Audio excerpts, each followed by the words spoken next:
the people who kind of I don't want to say fail, but like it's harder for them to pick up this new way of building software are the Yeah. ones who want to know how it What's works. going on? But yeah, and Yeah. what we tell people is you don't No, ignore don't how worry the about it. model Don't worry works. about Yeah, and that's why the subject matter experts are often better because they know they're not going to figure out how a neural net works, and they it. don't Yeah. need to. And it's a black box. The really cool thing is it's an input to an output. That's all it is. One of the inputs is which model you choose, but Yeah. reasoning is high, low, Oh, medium. oh, interesting. So I want to learn what you know about deterministic systems versus what you just said. Because usually when I try to tell people what a deterministic system is compared to a probabilistic system, I say in the deterministic system, you have an input and you have an output, and you put the same inputs in and you get the output. It's usually the same. You have bugs. With probabilistic, you never know what you're going to get with the output.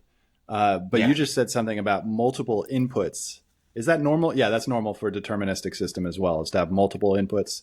Um, what's the difference between the probabilistic part and that part?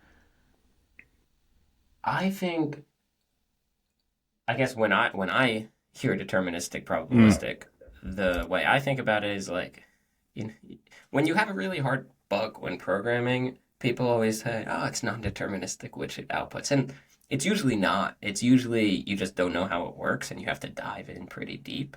And when we're working with LLMs, it's non-deterministic in a different way. It's not because we don't know how it works, although it actually might be because of that a little bit too. But it's also built on probabilities and how that relates to the end user who maybe doesn't even need to care about that is Mm. it makes it more of a black box, not less. And when you're building things on it, you're you just have to say there's an input, there's an output. Maybe I'm not always going to get that output, but all I have control of is the inputs, and Yeah. we're going to test it a lot of times. I think a customer said this to us once. They said if you're not getting the right output all of the time, it's kind of a skill issue on the prompt engineer's side. Like you have to Yeah. do better. You Yeah. maybe use the prompt twice. Like there's ways to solve that.